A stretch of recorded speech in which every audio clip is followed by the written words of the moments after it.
चलो आगे ना लो। चलो हम सब पढ़ रहे थे तरलों के आंतरिक गुण। क्या पढ़ रहे थे? तरलों के आंतरिक गुण। चलो इधर देखो, तरलों के यांत्रिक गुण।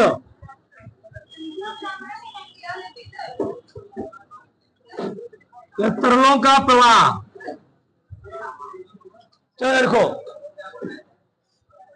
अगर ना लो, अविरतता का सिद्धांत, principle of continuity. Principle of continuity दोनों किसी तरल के प्रवाह से संबंधित, किसी तरल के प्रवाह से संबंधित एक नियम दिया गया। इसको हम लोग कहते क्या है? अविरतता का सिद्धांत। इसे बोला गया, अगर कोई असंपीड्य एवं श्यान द्रव किसी असमान परिच्छेद वाली नली में क्या होता है? प्रवाहित होता है। उसके आयतन क्या होता है? उसका आयतन नियत होता है।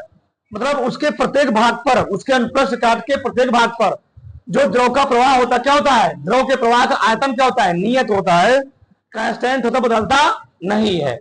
पहले नियम लिखो, सिद्धांत लिखो। इस सिद्धांत के अनुसार, इस सिद्धांत के अनुसार, इस सिद्धांत के अनुसार जब जब कोई आदर्श तरल, जब कोई आदर्श, क्वेश्चन लिखना, असंपीड्य, असंपीड्य और आश्यान, और आश्यान तरल, तरल किसी असमान अनुप्रस्थ परिच्छेद वाली, किसी असमान अनुप्रस्थ, किसी असमान अनुप्रस्थ परिच्छेद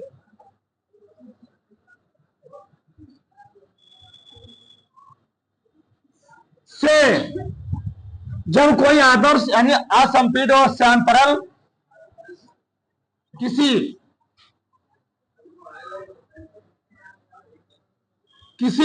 असमान अनुप्रस्थ परिच्छेद से प्रवाहित होता है,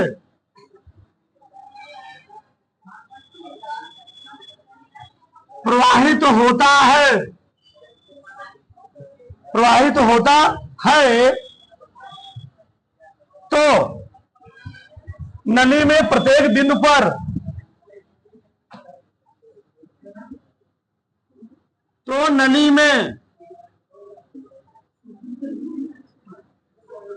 तो नली में प्रत्येक बिंदु पर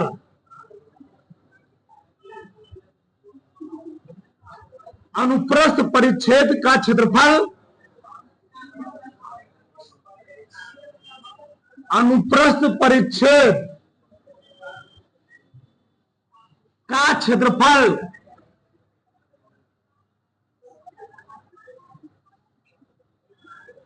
और धारा के वेग का गुणनफल, धारा के वेग का गुणनफल, गुणनफल सदैव नियत होता है, सदैव नियत रहता है या होता है, जो मन को लिख लो। यही है अविरतता का सिद्धांत। एक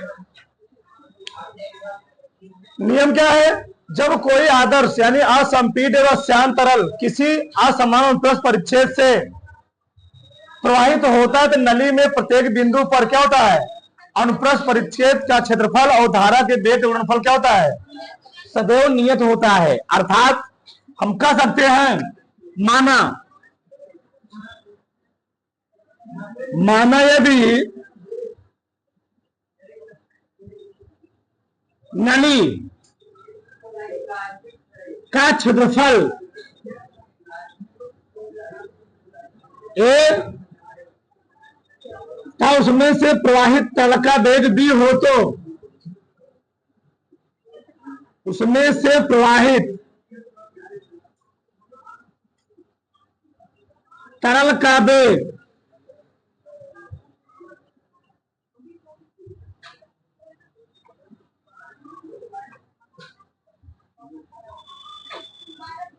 तरल का वेग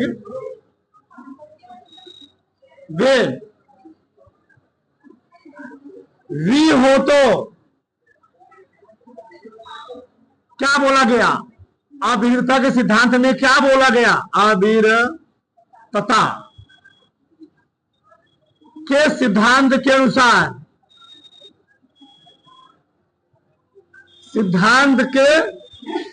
अनुसार मतलब क्षेत्रफल और धारा के वेग यानी वेग का गुणनफल क्या होता है? सदैव नियत होता है। यानी अगर क्षेत्रफल मान लिया ए है, वेग बी है, बराबर क्या हो जाएगा?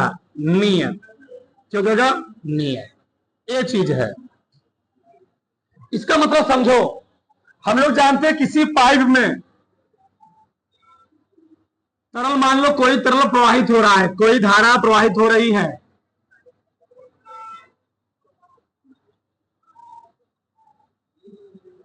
यहां तरल सही रहेगा, तरल के वेग गुणनफल, कोई दिक्कत उससे नहीं है।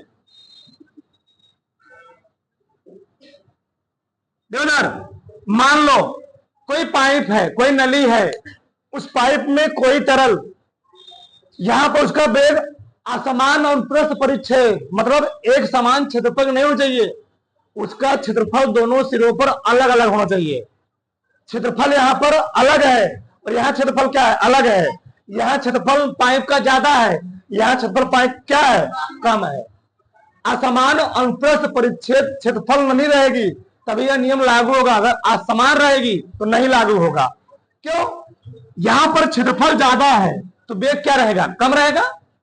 अगर जिस पाइप में, पाइप के जिस सिरे पर क्षेत्रफल क्या होगा? ज्यादा होगा, वहां पर उसका स्पीड क्या होगा जी? स्पीड कम होगा। यहां पर क्षेत्रफल क्या है? कम है, यहां पर पानी स्पीड क्या होगा? ज्यादा होगा। हम लोग देखते भी हैं, मान लो जो कहीं पर मान लो आग लग गई, जो क्या आते हैं, आग बुझाने फायर वाले आते हैं, आग मान लो कहीं लग गई है, जो पाइप उनके पास होती है, पीछे का क्षेत्रफल क्या होता है? पाइप का एरिया ज्यादा होता है और आगे एरिया क्या होता है? कम होता है। तो पीछे का एरिया ज्यादा है, उसको पाइप खोल के भी पानी नहीं फेंकेंगे वहां पर, ठीक। आगे एरिया क्या होता है? बहुत कम होता है, तो पानी क्या होता है? प्रेशर से फेंकता है। या हम लोग कभी अपने शहरों में मान लो कोई गाड़ी है, धुलाने के लिए ले जाते हैं, क्या होता है? उस पाइप का, जो गाड़ी धो रही है, उसका पाइप एरिया पीछे क्या होता है? ज्यादा होता है और आगे एरिया क्या होता है? कम होता है। तो आगे एरिया कम होने की वजह से वह पाइप से जब पानी निकलता है तो वह क्या निकलता है? बहुत ही स्पीड से पानी निकलता है। और क्या करता है? इतना स्पीड से निकलता है, जहां पर धूल कण 10 पार्टिकल लगे होते हैं, उस को क्या करता हो? आराम से साफ कर देता है, हटा देता है, इतना स्पीड से फेंकता है। बात समझ में आई? वही चीज है, हमारे घर मान लो समरसेबल लगा हुआ है, उसी समरसेबल में मोटका पाइप लगा दे तो पानी तभी उतना आएगा, उसी समरसेबल में पतरका पाइप लगा दे तभी उतना पानी आएगा, लेकिन उसका स्पीड क्या हो जाएगा? अलग अलग रहेगा। मोटका पाइप लगाओगे पानी वहीं गिरेगा, और पतरका पाइप लगा दोगे पानी थोड़ा क्या गिरेगा? दूर गिरेगा, लेकिन पानी मात्रा क्या रहेगी? वही रहेगी। मतलब आयतन हमारा वही रहेगा, आयतन बदलने वाला नहीं है। यही है अविरतता का सिद्धांत। मतलब इसका मतलब क्या है? अगर किसी स्थान पर किसी तरल का क्षेत्रफल बढ़ा रहे हो, तो अगर क्षेत्रफल बढ़ेगा तो वेग क्या हो जाएगा? घट जाएगा। अगर क्षेत्रफल क्या होगा? घटा दोगे तो वेग क्या हो जाएगा? बढ़ जाएगा। यही है अविरतता का सिद्धांत। इसको हम प्रूफ करेंगे, ये पेपर में आता भी है। अभी लिखा नहीं, अगले ध्यान से चलो, मानते हैं, माना, चलो। हाँ हाँ, ठीक। निगमन या व्यंजक, ठीक,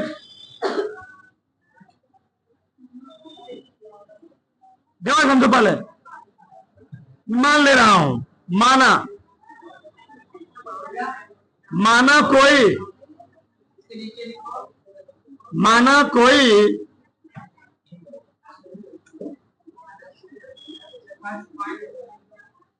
माना कोई असमान परिच्छेद,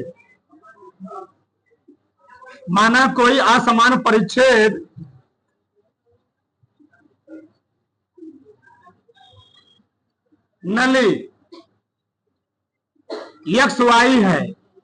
माना कोई असमान परिच्छेद काट की नली क्या है जी, एक्स वाई है, जिसके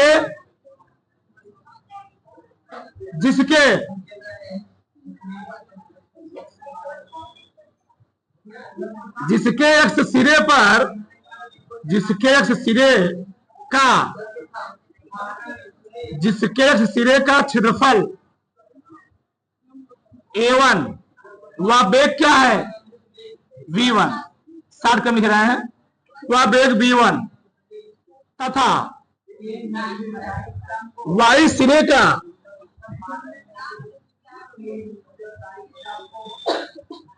सिरे का क्षेत्रफल कितना, वाई सिरे का क्षेत्रफल A2, वह वेग कितना है, वह वेग V2 है। तो देखो, तो नली के एक्स सिरे से प्रति सेकंड निकले या प्रति सेकंड निकले पानी का आयतन में निकालूंगा, नली के एक्स सिरे के, ठीक। तो नली के एक्स सिरे से, प्रति सेकंड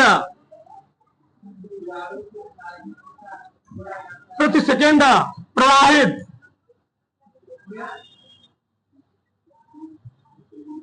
तरल का आयतन, इस आयतन को हम मान ले रहे हैं B1। क्या मान ले रहे हैं, अभी लिखना मत, कुछ भी लिखवाएंगे तो चीज और, आयतन B1। आयतन बराबर होता है, अगर मान लो किसी पाइप से कोई लिक्विड या कोई द्रव प्रवाहित हो रहा है, अगर उसके क्षेत्रफल में हम वेग का गुणा कर देते हैं, हमको निकल आएगा कि प्रति सेकंड कितना पानी डिस्चार्ज हो रहा है, प्रवाहित हो रहा है। उसके क्षेत्रफल में हम वेग गुणा कर दें, मतलब क्षेत्रफल यहाँ का कितना है, एक्स सिरे का A1 और वेग कितना है B1।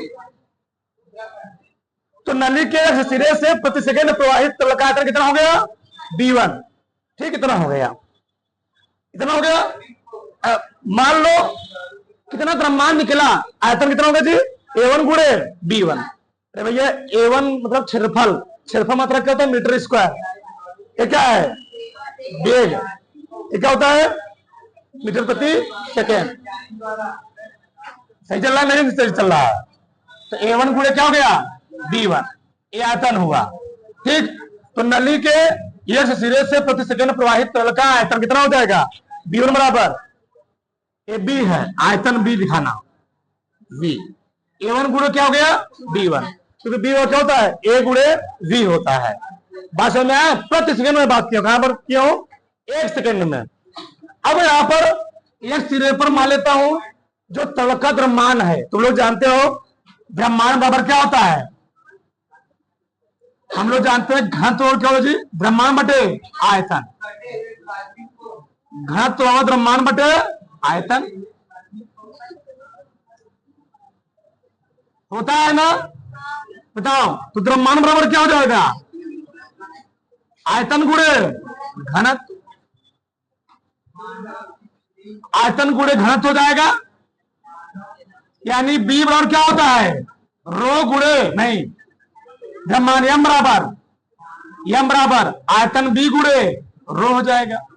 तो नली के एक सिरे से प्रति सेकंड प्रवाहित तरल का द्रव्यमान, अभी मैं निकाला है, तरफ क्या निकाल ले रहे हैं, द्रव्यमान, ठीक। तो पूरा यही रहेगा, प्रति सेकंड प्रवाहित तरल का द्रव्यमान, क्या जी, द्रव्यमान।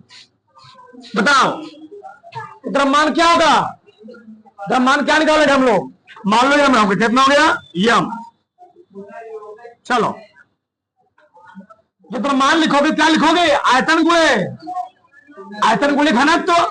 तो आयतन हमारा कितना है भैया? आयतन हो गया B1, मान लो ये B1 है, तो B1 गुणे क्या हो जाएगा? रो। और B1 है कितना? A1 B1 रो हो जाएगा। सही है। ये कहा निकला? नली के एक सिरे से प्रति सेकंड प्रवाहित तरल का आयतन। इसी को क्या निकालो? नली के कहां पर? वाई सिरे से प्रति सेकंड क्या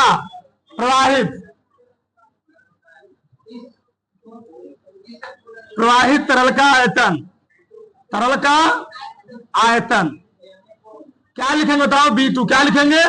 ये बड़का है, ध्यान रहे, बड़का वाला है V2। तो क्या लिखेंगे? A2 गुणे B2। ये निकला आयतन। तो ये बताओ, जितना पानी इस पाइपियन है से इंटर किया होगा उतने पानी यहाँ से निकलेगा, अलग पानी रहेगा। है इतना प्रवेश किया है, इतना निकला, ब्रह्मांड उतना ही रहेगा, अलग अलग ब्रह्मांड नहीं रहेगा। तो यहां पर नली के वायु सिरे से प्रति सेकंड प्रवाहित तरल का द्रव्यमान। तो क्या हो जाएगा बताओ? V2 गुणे क्या हो गया? रो। तो V2 मान कितना है?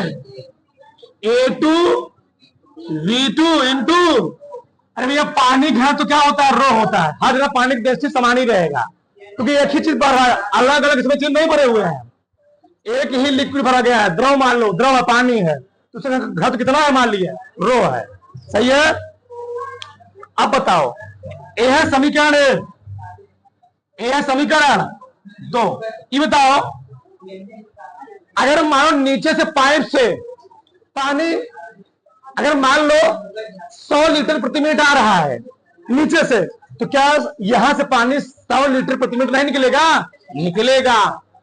बल्कि यहाँ स्पीड थोड़ा कम रहेगी, यहाँ स्पीड थोड़ा क्या होगी? अधिक होगी, लेकिन पानी मात्रा वही रहेगी, पानी मात्रा बदलेगी नहीं। यानी अविरतता के सिद्धांत से हम कह सकते हैं, अतः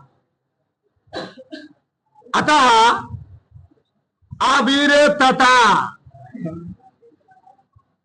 के सिद्धांत के अनुसार, अविरतता के सिद्धांत के अनुसार जितना ब्रह्मांड यहां से पानी में पाइप में इंटर किया होगा पानी का, उतना ही ब्रह्मांड यहां से क्या होगा? निकलेगा, बदलेगा। यानी यहां पर पानी का आयतन, यहां का पानी का आयतन क्या होगा? बराबर होगा। जितना पानी का आयतन यहां इंटर किया होगा उतना पानी यहां क्या होगा जी? निकलेगा। ठीक। नली के वायु सिरे से प्रति सेकंड प्रवाहित तरल का आयतन। ठीक। चलो, तो क्या हो गया जी? ई वाला स्थिति हो जाएगा बराबर, यानी A1 V1 रो बराबर क्या हो गया? A2 V2 रो। जरा नहीं, थोड़ा मैं इधर लिखूंगा, तो रो क्या हो गया? कट गया। तो क्या गया? A1 B1 बराबर A2 V2। ऐसे मान लो पाइप है थोड़ा मोटी और पतली और पतली और पतली, मान लो कई लेयर में होती, कई लेयर में बटी होती, तो यहां पर होता है A3 B3 होता, मतलब कांस्टेंट है। क्या है? यहां पर लास्ट में कहोगे, यानी AB बराबर क्या है? नियत है। हमारा कहने मतलब है, मान लो पाइपिया ऐसे होती, कैसे देखो जरा समझो। मान लो स्टार्टिंग में पाइपिया थोड़ी चौड़ी होती, अब थोड़ा घट गई और घट गई, ऐसे। चलो ऐसे,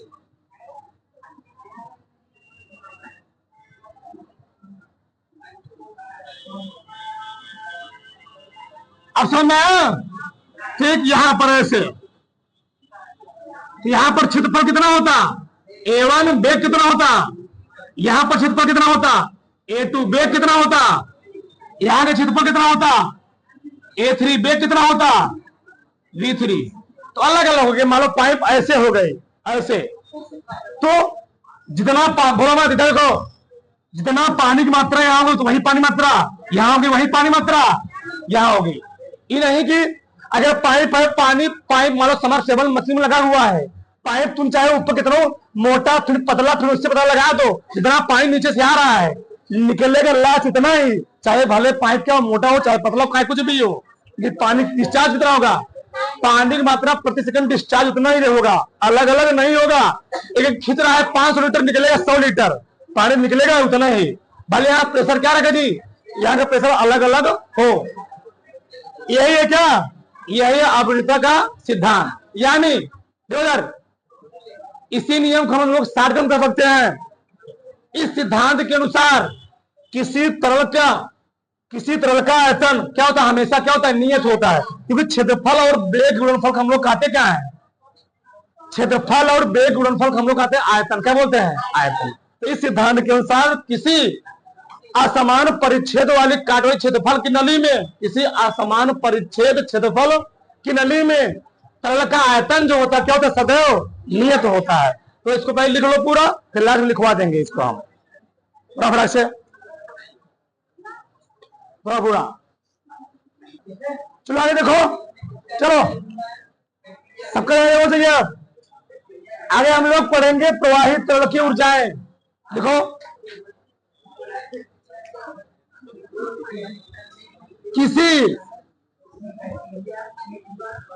किसी तरल में मुख्य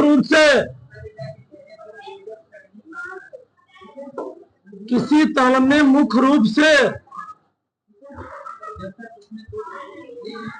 तीन ऊर्जाएं होती हैं, तीन ऊर्जाएं होती हैं। लिखना मत पहले पहले चलो। पहला स्थितिज ऊर्जा, स्थितिज ऊर्जा इसी हम लोग बोलते हैं पोटेंशियल एनर्जी।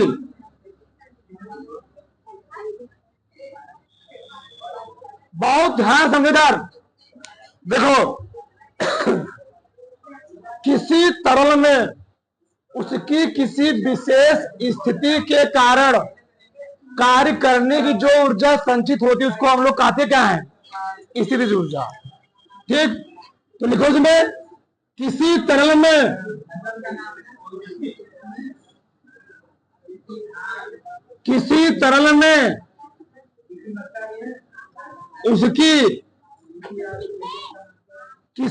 में उसकी विशेष स्थिति के कारण, उसकी विशेष स्थिति के कारण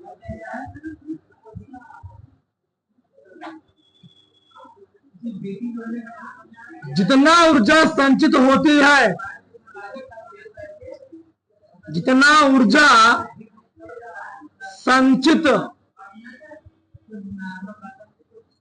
होती है उसे स्थितिज ऊर्जा कहते हैं, उसे स्थितिज ऊर्जा कहते हैं।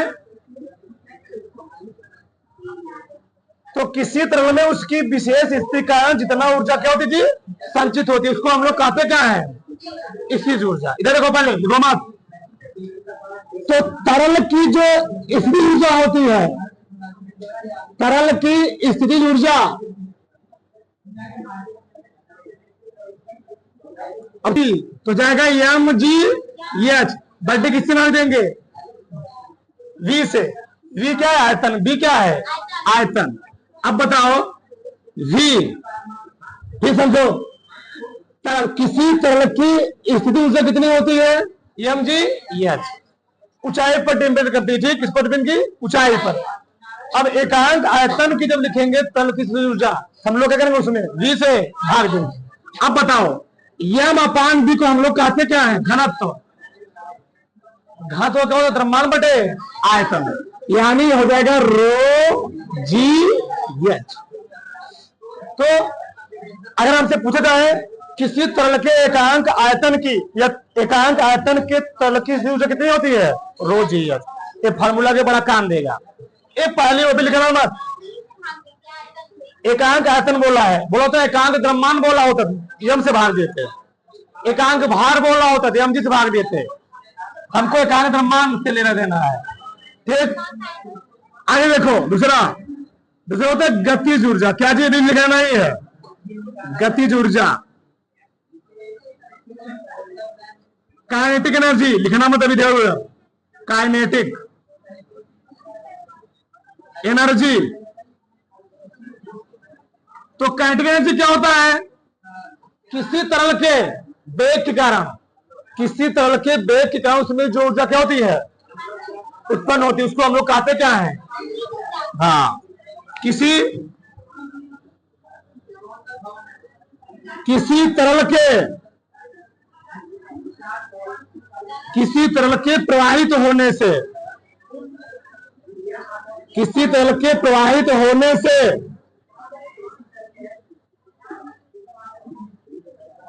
किसी तरल के प्रवाहित होने से उसके वेग के कारण, उसके वेग के कारण उत्पन्न ऊर्जा को क्या कहते हैं? हाँ, गतिज ऊर्जा कहते हैं। अब बताओ, सिंपल में हम लोग गतिज ऊर्जा फार्मूला क्या पढ़े हैं? Half m v square.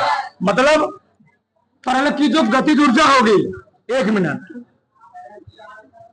तरल की गतिज ऊर्जा, तरल की गतिज ऊर्जा सिंपल में क्या होती है?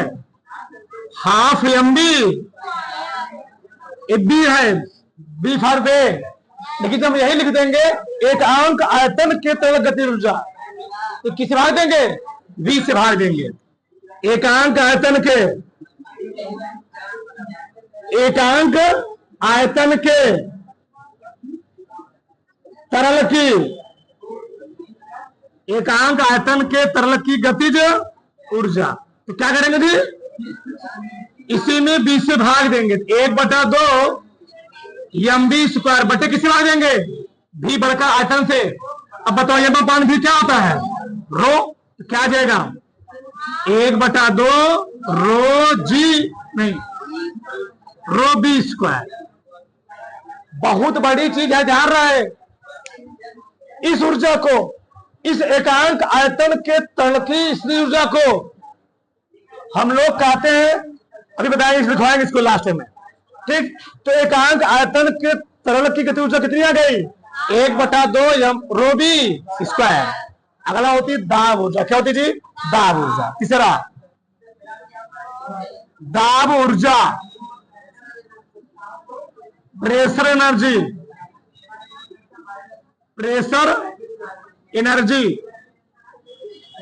जब किसी पाइप में कोई तरल क्या होता है? प्रवाहित होता है, तो आप पाइप के प्रत्येक बिंदु पर क्या लगाता है? अगर असमान परिच्छेद का है, प्रेशर लगाते हैं। क्या लगाते हैं जी? प्रेशर।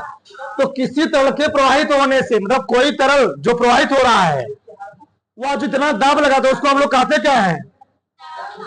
दाब ऊर्जा। क्या बोलते हैं? दाब ऊर्जा। तो किसी तरल के द्वारा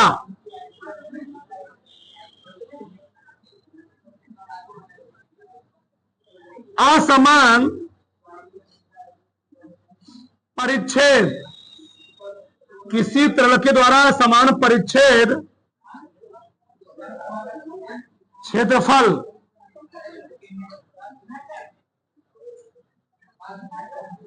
वाली नली में लगाए गए दाब को, लगाए गए दाब के कारण, लगाए गए के कारण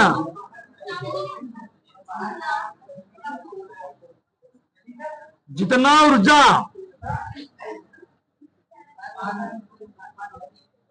उत्पन्न होती है,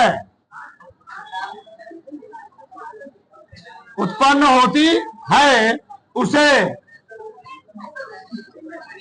उसे दाब ऊर्जा कहते हैं।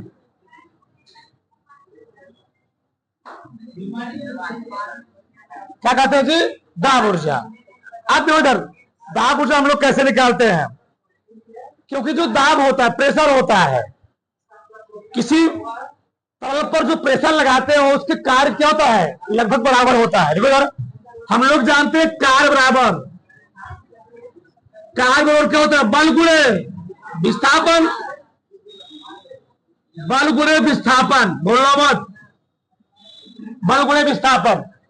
अब बताओ, हम लोग जानते हैं दाब बराबर क्या होता है? बल बटे क्षेत्रफल होता है। बताओ, तो हम ये बराबर क्या लिख सकते हैं? P A. क्या जी? पी ए लिख सकते हैं ना? यह बराबर पी ए हो जाएगा। बताओ, तो कार्य को हम लोग दिखाएंगे इससे, डब्ल्यू से। तो बल के स्थान क्या लिखेंगे? P A. मान लो विस्थापन हुआ एक्स, क्या हुआ? विस्थापन हुआ एक्स। अरे एक्स मान लो, डी मान लो, एस मान लो, मान लो, एक डी मान लो, विस्थापन हुआ डी। अब बताओ, ए है क्षेत्रफल, ए है विस्थापन। क्षेत्रफल और विस्थापन को हम लोग कहते हैं आयतन। क्या बोलते हैं? आयतन। यानी डब्ल्यू बराबर हो जाएगा पी वी। अब देखो, यही डब्ल्यू क्या होता है? यही डब्ल्यू होता है तरल की दाब ऊर्जा। क्या होती है? यानी यही डब्ल्यू ही दाब ऊर्जा के क्या होगी? बराबर होगी। लेकिन हमको कौन ऊर्जा निकालनी है?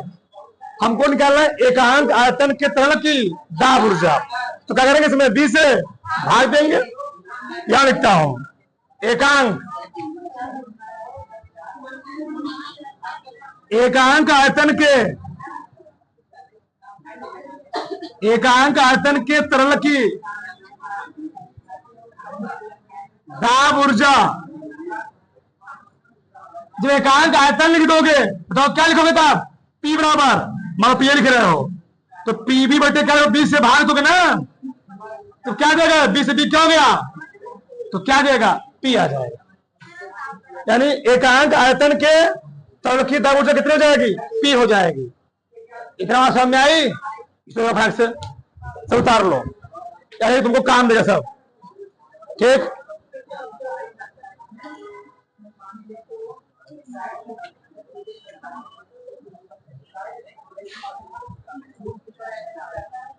ठीक।